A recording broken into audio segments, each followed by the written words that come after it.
Jirra jirtu harka fuuni hordoftoonni YouTube chaanaalii Isaaq Zeenuu jalatti argamtan jirra jirtu fayyaa keessanii nuyi nagaa keenya.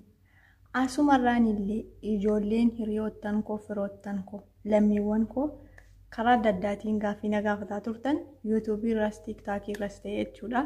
Karaa YouTube Isaaq Zeenuu amma danda'u isiniin deebisaa nafaana turaan isiniin jedha noora ooluma seenaa ta'a dhaggeeffadhaa cuukkoon jira caccabsaan jira buna qalaan jira wanti dhiban jiru waan cooti affeeliin jira ooluma lixaa sooradhaatii barumsa irraa argadhaan isiniin jedha barumsaas hin qaba ergaaleen dabarsaa irraa barattu jedhee mana abdadha ittiin bu'aaraa gamanumaan kallattiidhaan gara gaaffiitti nafaan gaaffii tokkoffaa Samiiraan eessatti dhalattee bakka itti dhalatteen jaallattaa hoo jedha.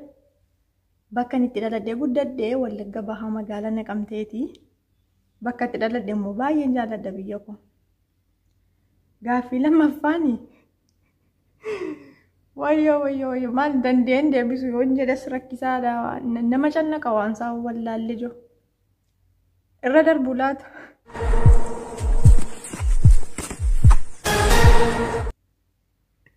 Gaaffii kana hunduma gaafattamoo ana duwwaa gaafatta gurbaa. Durbummaa kee kan sirraa fudhate nama ati jaallattu moo nama ati hin feenedha.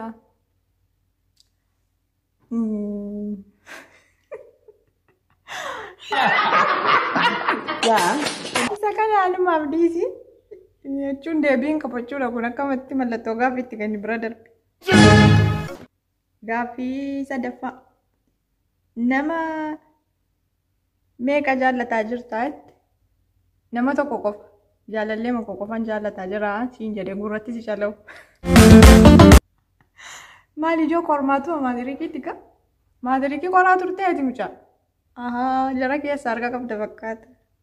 Gaaffii afur haga har'aatti dhiira meeqaaf gaaffii jaalalaa dhiyeessiteetta dhiyeesseen beeku. Abadan shakkii malee dubbataa haaraa humna na amansiisuu fi mosila inni eessineef amma yoonaatti nama gaafadhee beeku jechuudha. Gaaffii shan gaaffii jaalalaa kan si gaafatan nama meeqa baay'ee dhalakkaa fixuu hin danda'u.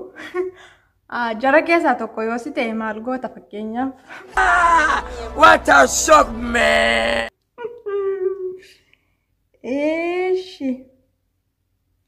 Gaaffii jaffaa nama ati oromummaa isaatiif kabajuuf jaallatturraa gaaffiin jaalalaa siif dhiyaateera. Ati yoo jaalalaaf hawwitee qabdaa jettee sirriidha nama jaalladhurraa gaaffiin jaalalaa naa dhiyaatee beeka garuu ani gaafadhee hin beeku siin jedheera duruma siifa galu.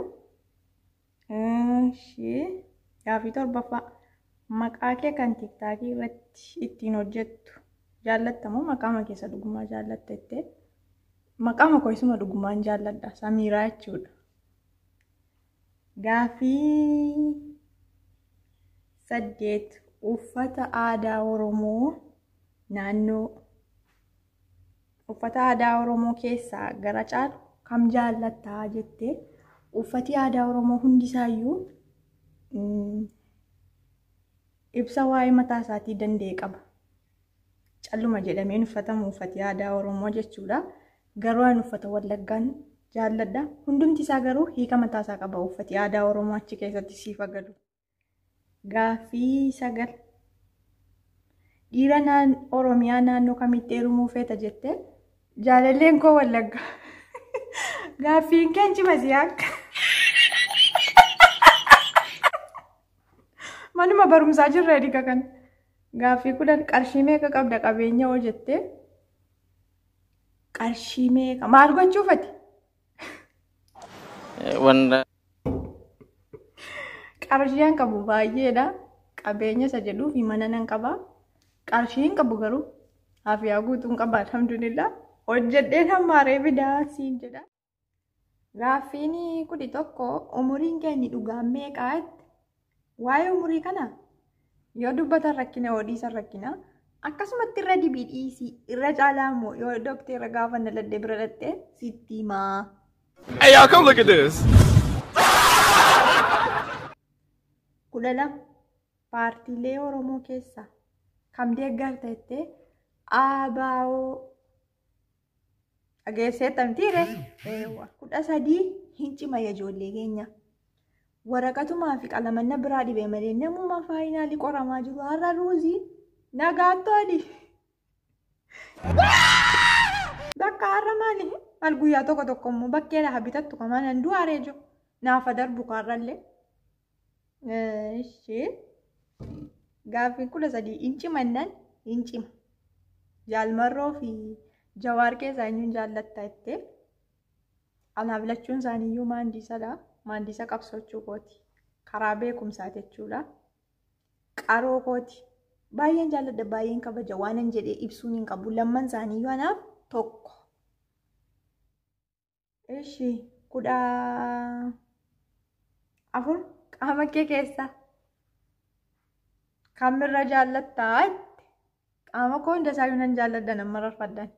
Garuu irra caala ija kiyyaan jaalladhaa. Maaf akka ta'e immoo hin beeku.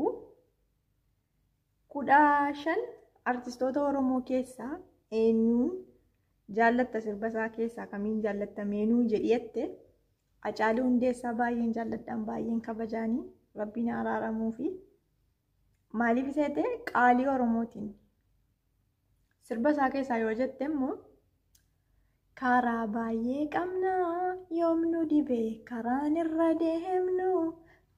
Silaa numa deemna maaliif galman geenyu isa jedhu sana baay'een jaalladha. Isinillee ittiin naa bohaaraa oolaa isin jedha ijoollee Oromoo keenya. 16 hin cimannis weellistoota Oromoo keessaa eenyuun jibbitaa jette. Ani weellistoota Oromoo na biratti qaaliidha, rikkaasha miti hundi isaaniiyyuu jechuudha qaaliidha. Aarsaa kaffalaa turanis kaffalaa jiru har'a yeroon ol dabee gadi dabee acha goranii asa goran malee anaaf amma yoonaatti hundumti isaanii qaaliidha keessa kiyyatti nan jaalladhaan hunda isaanii si dabalatee. Ati cimaadha bar. Gaaffii nama gaafachuun galcheetu hin jedhe barsiisaa keemistirii keenyaa durii yaadadde har'a gaafati. Gaaffii na gaggaafattu gurratti si calahu. Sirba Isaaq Zeenuu keessaa kam jaallatta jettee? Nu keenya jennee si amannee harka siif rukunnee wayyoo isa jedhu sana baay'een jaalladha. Achumarraan isallee naa dhaggeeffadhaan isiniin jedha ijoollee keenya. Galatoomiyaattis sabboonaa Oromooti. 18 gara fuulduraa maal ta'uu barbaaddettee? Aadaa Oromoo irratti cimee hojjechuun barbaada. Aadaa Oromoo beeksisuun barbaada. Bakka ani aadaa Oromoo irratti yoo hojjedhe natti tola. Rabbiin na gargaara.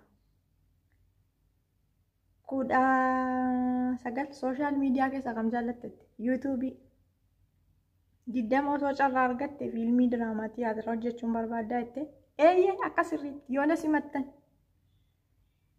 21 biyya kam jiraachuu feeta magaalaa kamisette? Biyya jiraachuu fedhu magaalaa biyya Oromiyaa jiituu badhaatu magariitu waa hundaan mijooftu magaalaa isa kamise jettuuf garuu deebii akkasii ta'u buraayyuu baay'een jaalladha. Eeshi 22 jaalalleen kee nama akkamii yoo ta'e filattas jette nama Oromummaa isaatti boonu sabboonaa nama Oromummaa isaa jaallatu baay'een jaalladhaan. 23 dhumarratti isa jettee dhumarratti atumti mataa kee Isaaq Zeenuu naa galatoomi na barbaadde as na baasuu keetiif. Dhumarratti immoo ijoolleen Oromoo hundumti keessan isiniin jaalladha, isiniin kabaja. Bakkuma jirtanitti nagaa naaf ta'a, wal jabeessaa tokkummaa keessan cimsaa garee qootiidhaan waliin facaasinaa qabaleen himatinaa. Achumarraan yuutuubii kiyyaallee sanyii Hacaaluu kan jedhu share, like, subscribe godhaan na daawwadhaa. Waan an beeku isiniin barsiisa. Hamman beeku hundumti keessan